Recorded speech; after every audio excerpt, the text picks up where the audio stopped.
사무엘상 강의 마지막 네 번째 날 마지막 시간 다섯 번째 시간입니다. 사무엘상 25장부터 마지막 31장까지 보겠는데요. 25장을 보면 1절에 사무엘의 죽음의 이야기가 나옵니다. 그리고 43절부터 44절에는 미갈이 재혼을 하는 이야기가 나옵니다. 발디라는 사람에게 아버지 사울이 미갈을 보내버리죠. 그러니까 이게 이별이에요. 다윗이 가까운 사람들과 이별을 하는데요. 그 자기를 왕으로 세워졌던 사무엘과 가장 가까웠던 사무엘이 죽는 이별. 얼마나 고통스럽겠습니까? 근데 그 자기의 첫 부인이 미갈이 또 다른 남자에 가버리는 이별. 두 이별을 겪습니다. 근데 다윗은 어떤 상황에 있습니까? 쫓겨다니는 상황 속에서 자기가 어떤 영적으로 의지했던 사람, 정서적으로 의지했던 사람들이 모두 다 떠나버리는 거죠. 근데 그 이야기 가운데 사무엘상의 25장의 핵심인 나발과 아비가일이라는 이 부부가 결별하는 이야기가 나옵니다. 그 이야기를 자세히 살펴보면 1절부터 13절에 나발이 다윗을 모욕합니다. 다윗이 정중하게 먹을 걸 좀 달라 그랬더니 이제 밑에 보면 10절에 나발이 다윗의 사원들에게 대답하여 이르되 다윗은 누구며 이새의 아들은 누구냐? 요즘에는 각기 주인에게서 억지로 떠나는 종이 많도다. 다윗을 비꼬면서 하는 말입니다. 내가 어찌 내 떡과 물과 내 양털 깎는 자를 위하여 잡은 고기를 가져다가 어디서 왔는지도 알지 못하는 자들에게 주겠느냐 합니다. 알지 못하는 자가 아니죠. 다윗은 얼마나 유명합니까? 골리앗을 쓰러뜨렸고 전쟁에 나갈 때마다 다 승리했잖아요. 여인들이 사울은 천천히 다윗은 만만이라고 했는데 그러니까 무시하는 겁니다. 지금 이제 다윗이 사울에게 쫓겨다니니까 이런 이제 나발이 다윗을 모욕했는데 14절 27절을 보면 표에 나와 있습니다. 아비가일이 나발을 선처해달라고 부탁합니다. 그리고 28절 31절에 아비가일이 하나님을 찬양하는 이야기가 나오고 또 32절 35절 다윗이 나발을 하나님께 맡기는 이야기가 나옵니다. 그러니까 이게 이제 그 키나스틱 구조죠. 교차 대구 구조. 그래서 아비가일이 나발에게 선처를 부탁했기 때문에 다윗이 나발을 하나님께 맡긴 거죠. 그리고 그 일의 그 핵심적으로 그 가운데 대목이 아비가일 하나님을 찬양한 거죠.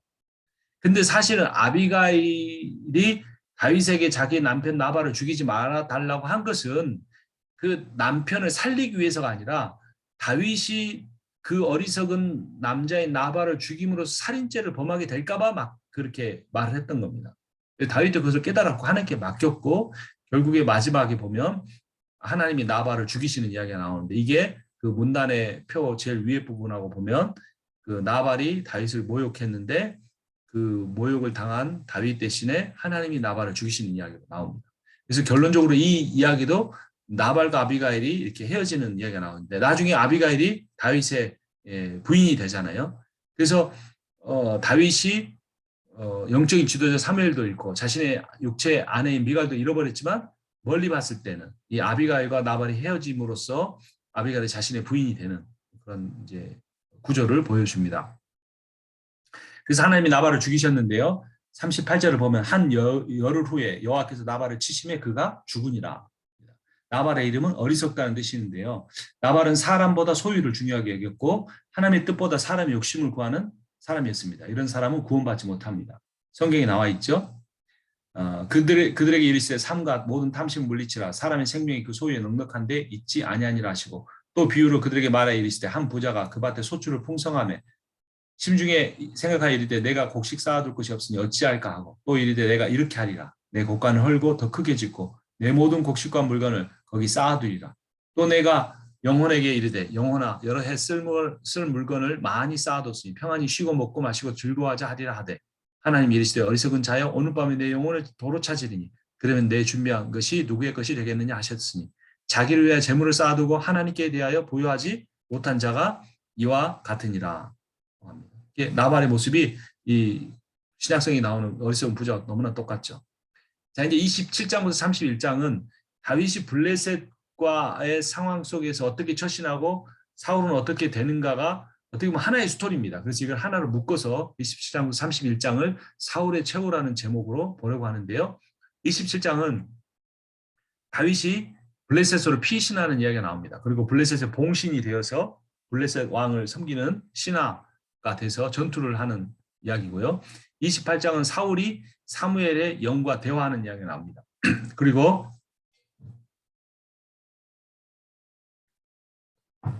그 사무엘의 영이 해주는 말은 뭡니까? 블레셋 전투에서 너는 죽을 거다 이런 말이죠. 사울이 괴로워합니다. 그래도 회개는 하지 않습니다. 괴로워하는 것과 회개는 다릅니다. 무서워 떠는 것과 하나님이 내가 하나님께 다시 돌아가면 하나님 나를 맞아주실 거라는 확신을 가지고 잘못을 뉘우치고 가는 것은 별개의 문제인데 사울은 회개는 하지 않습니다. 29장에 블레셋이 이스라엘과 전쟁을 준비하고 다행이죠. 다행히 블레셋 왕의 신하들이 저 다윗은 옛날에 우리 그 골리앗을 죽인 사람인데 이번에 데리고 가면 이스라엘과 같이 편짜서 우리를 공격할지 모르니까 데리고 가지 말자 그래요. 다윗이 남겨집니다. 근데 이게 너무나 귀한 뜻이에요. 만약에 다윗이 블레셋과의 전쟁에 나가서 그 전쟁 중에 블레셋 사람이 사울을 죽이면 다윗은 블레셋 편에 있기 때문에 다윗이 사울을 죽이지 않았다고 할지라도 평생 자신의 선 왕을 죽인 사람이라는 그런 어떤 그 오명을 쓰고 살아야 했는데 이것도 하나의 우연처럼 보이지만 하나님의 섭리 가운데 신하들이 다윗을 의심해서 데리고 가지 않게 됩니다. 30장에는 그래서 이제 그 이스라엘과 전쟁을 하러 가다가 너희는 안 돼 그러니까 되돌아왔어요. 되돌아왔더니 가족들이 아말렉에서 다 끌려가 버렸어요. 그래서 이제 그 자신의 그 같이 했던 그 이스라엘 사람 중에 다윗을 죽이려고 하는 사람까지 있었는데 다윗이 아말렉을 쫓아가서 모든 것을 다시 다 되찾아오죠. 그리고 마지막 31장에서 블레셋과 이스라엘이 전투를 하는데 그곳에서 사울의 아들들과 사울이 사망하게 됩니다. 그래서 정리하면 사울이 블레셋을 무너뜨리기에 왕이 되었는데 이제까지 전투를 기피해 왔죠. 그래서 어떻게 됩니까? 마지막 결론은 5번 같은 파란색으로 보면 사울이 블레셋에 의해 죽임을 당합니다. 그리고 두 번째 다윗이 블레셋과의 전투에 승리를 합니다. 같은 색깔인 4번을 보면 다윗이 블레셋으로 피신하여 블레셋을 위해 싸웁니다. 그리고 한가운데 있는 빨간색을 보면 3번 사울이 다윗을 죽이려고 한 겁니다. 이게 모든 문제의 뿌리죠. 그 뿌리에서 줄기가 자라고 이파리가 맺혀서 이런 모든 문제를 만들어냈는데 결국은 다윗을 죽이려고 했던 사울이 자기가 하나님 명령에 불순종해 무너뜨리지 않았던 블레셋에 의해서 죽임을 당하는 아이러니컬하는 일들이 생긴 겁니다. 그래서 우리가 받을 수 있는 교훈은 사명자가 살아야 할 이유는 사명을 감당하는 거라는 겁니다. 사울의 문제가 시작이 뭐였어요? 왕이 되기 전부터 자기가 왜 왕이 돼야 하는지를 몰랐던 거예요. 하나님이 그 사울을 왕으로 세우려고 했던 이유는 블레셋으로 인해 고통받는 자기 백성을 구원하기 위해서였기 때문에 사울이 모든 면에서 하나님 마음에 합당하지 않더라도 그 사명에만 충실했으면 사울은 위대한 일대 왕으로 이제 있다가 폐위하고 그 다음에 다윗이 왔을 텐데 사울이 그 사명을 감당하지 않은 겁니다. 목회자는 사명자입니다. 목회자는 사명을 감당해야 합니다. 목회자 다 같은 목회자라고 해도 약간 탤런트가 다를 수 있습니다. 말씀을 증거하는 역할에 특화됐든 기도하는 일에 특화됐든 신방하는 일에 특화가 됐든 선교하는 일에 특화가 됐든 자신의 마음이 기쁘고 탤런트가 있다면 그 사명을 계속해 감당해 가야 합니다. 그런데 다윗의 모습을 통해 보는 것처럼 그 사명을 감당하려고 하면 고난이 더 와요. 그 사명을 감당하려고 하면 사울과 같은 원수가 생겨요. 물론 요나단 같이 돕는 사람도 있고 미갈 같은 돕는 사람도 있지만 이 사울 한 명은 너무나 강력한 거예요. 이 한 명의 이 강력한 원수가 주는 그 고통을 감당하기가 참 쉽지 않지만 그러나 누가 계십니까? 하나님이 살아 계시기 때문에 내가 그 원수와 어떻게 싸워야 일까를 생각하지 말고 하나님이 나에게 주신 사명이 무엇인가를 생각하고 사명에 매진하면 그것을 위해 훈련하면 다윗이 양치는 일에 철저하게 훈련하며 하나님을 바라봤던 것처럼 일상에서 매일 훈련을 하고 하나님을 바라보고 가시면 그 사명 감당하는 자 하나님이 살려주시고 멋지게 사용해 주십니다. 그러나 대적과의 싸움을 기피하면 대적에 의해서 패배를 당한다. 우리가 명심해야 합니다. 자, 이제 사무엘서 결론을 맺으려고 합니다. 우리가 4일을 했고 한 번에 한 30분짜리 4강의 5강이 있으니까 거의 한 20강의 못지않게 한 18번 정도 했는데 이걸 정리하면 첫 번째, 하나님 나라의 역사는 아주 작은 것에 대한 순종으로 시작한다는 거예요. 에게 할 정도. 아주 작은 거에 대해서 시작을 해서 그게 점점 커가서 이게 멋지게 완성이 되는 거예요. 반대로 생각하면 아주 작은 거에 대한 불순종. 이 정도는 괜찮겠지. 이거는 대충 넘어가도 되겠지 하는데 아주 작은 그것이 내 사명하고 직결된 것일 때는 그게 점점 커서 완전히 다 무너뜨려 버릴 수가 있다. 그래서 작은 것을 무시하면 안 됩니다.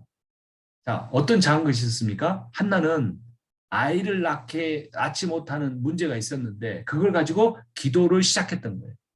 뭐 그게 여인한테는 크겠지만 이 사무엘서라고 하는 어마어마한 스펙트럼, 초대 이스라엘 국가가 초대 국가가 세워지는 왕국가 세워지는 그 어마어마한 일에 비해서는 별것 아니잖아요. 근데 그 여인의 기도가 새 시대를 여는 그 시작점이 됐다는 겁니다. 또 암나귀를 찾는 일. 암나귀는 요즘 암나귀가 아니고 집안의 가장 큰 재산이잖아요. 하지만 이거 역시 사무엘서 전체 스펙트럼에 보면 별거 아니에요. 암나귀 찾는 일. 근데 그 일에 순종했던 사울이 결국 사무엘을 만나고 왕이 되는 거예요. 작은 일 무시하면 안 된다는 겁니다. 또 다윗이 무시당하는 인생을 살아왔지만 양치는 일 하다가 형들한테 곡식 갖다 주러 먹을 거 갖다 주러 왔지만 거기서 여호와를 모욕하는 골리앗에 대한 분노, 그 의분, 여호와의 영광을 드러내고 싶은 싸우겠다는 그 의지, 그것이 다윗을 이스라엘 왕이 되게 한 겁니다. 아주 작은 일, 보잘것 없어 보이는 일이지만 내 사명과 관련된 일이면 그를 꽉 잡고 그래서 반드시 성취해내려고 하면 하나님께서 우리에게 그 계획하신 원래 영광스러운 일을 감당할 수 있게 되는 겁니다. 사무엘서 두 번째 결론은 하나님 나라의 지도자는 타고나는 것이 아니라 만들어지고 훈련된다는 거예요. 사무엘은 몇 살 때 맡겨졌습니까? 뭐 젖되고 난 다음이니까 4살, 5살 때 맡겨졌어요. 어릴 때부터 성전에 자랐어요. 성전에 엎드려서 자고 그런 것들이 쌓여진 겁니다.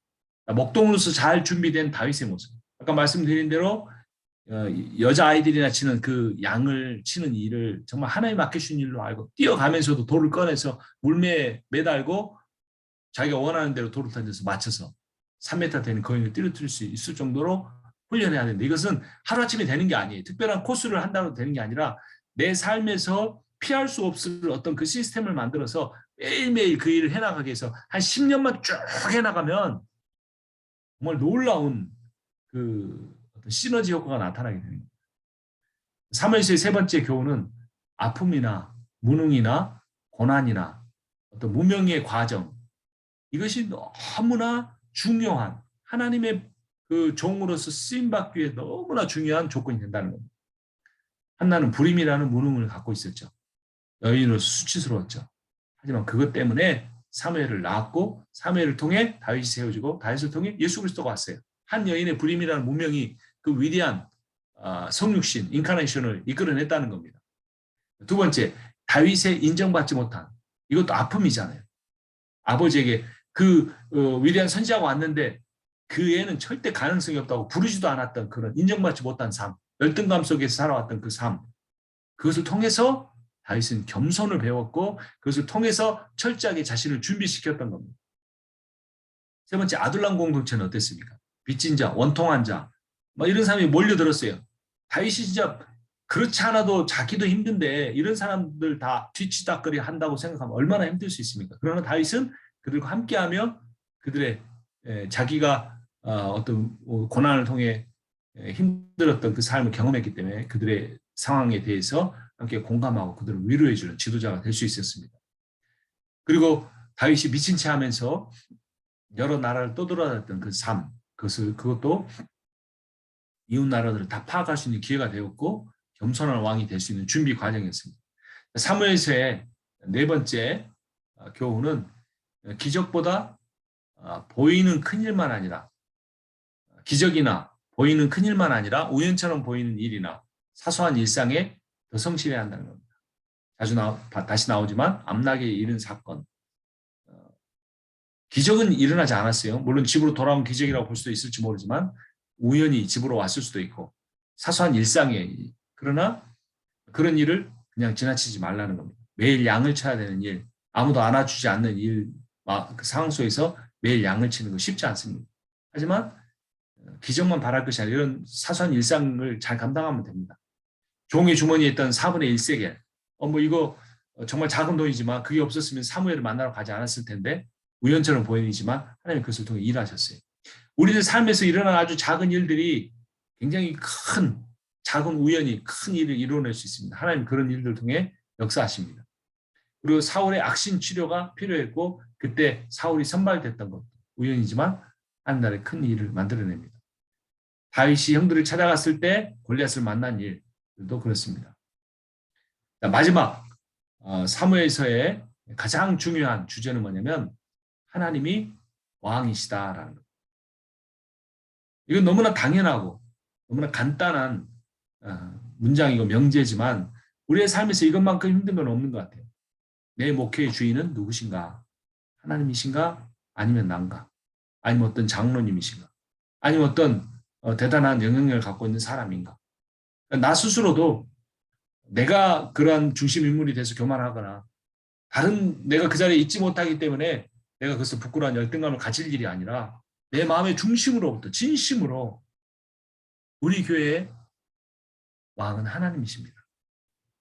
하고 겸손하게 하나님의 뜻을 묻고 사울처럼 미신적인 방법, 종교적인 방법이 아니라 다윗이 했던 것처럼 인격적인 그 기도, 진심으로 이 과정이 하나님 뜻이 어디에 있는지를 알고자 하는 순수한 마음으로 하나님 앞에 여쭈는 기도. 기도는 자기가 계속 말하는 게 아니라 이렇게 다윗처럼 물어보는 게 기도예요. 하나님의 뜻을 알려달라고. 어디로 가야 되냐고. 오른쪽으로 가야 되냐고. 왼쪽으로 가야 되냐고. 좀 멈추고 쉬어야 되느냐고. 더 계속 나가야 되느냐고. 얼만큼 기다려야 되냐고. 계속해서 여러분 하나님한테 물어보십시오. 하나님이 답을 주실 때까지. 하나님 왕이시면 어떻게 됩니까? 다수의 사람들이 원하는 길로 가지 않아야 합니다. 하나님이 원하시는 길로 가야 합니다. 물론 이게 두 개가 맞을 수도 있죠. 하지만 대부분의 경우 다수의 사람들은 하나님이 원하시는 길로 가려고 하지 않습니다.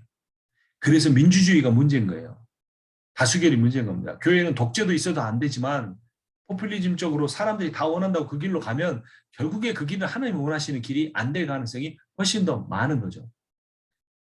근데 목회자로서 정말 확신이 없으면 어떻게 다수가 원하는 길을 반대할 수가 있겠습니까?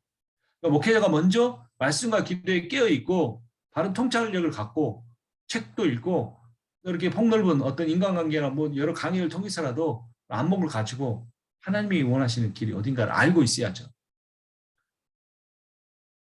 미신은 자기 뜻을 이루기 위한 종교적 열심이라고 했죠.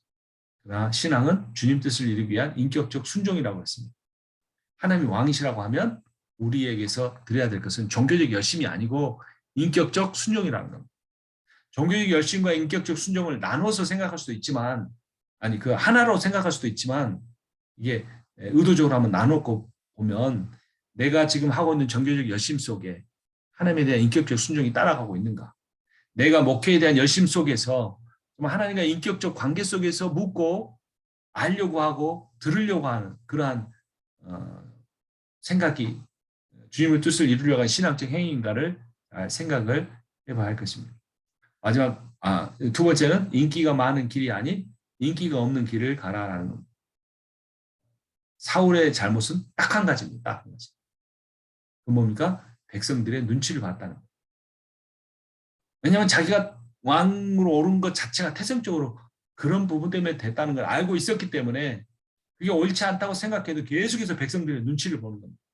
백성들이 원하는 건 승리예요. 백성들이 원하는 건 아가왕을 잡았으면 그 자리에서 처단해버리지 말고 데리고 와서 살아있는 채로 조롱을 하고 많은 백성들이 환호할 때 클라이막스 때문에 그의 목을 치든 교수형을 하든 해서 하는 것이 많은 다수들이 원하는 거죠. 그래서 결국 사울이 왕직에서도 쫓겨나고 비참하게 블레셋과의 전쟁에 죽은 것은 인기가 많은 길을 항상 선택해왔고 그 길을 가는 자신을 변명하고 자신의 변명을 채우기 위해서 다른 사람들의 잘못을 하고 그렇게 책임을 전가하는 일이었다는 거죠. 하나님의 왕이신 우리가 어떻게 해야 됩니까? 인정받는 자리, 높아지는 자리를 피해야 합니다.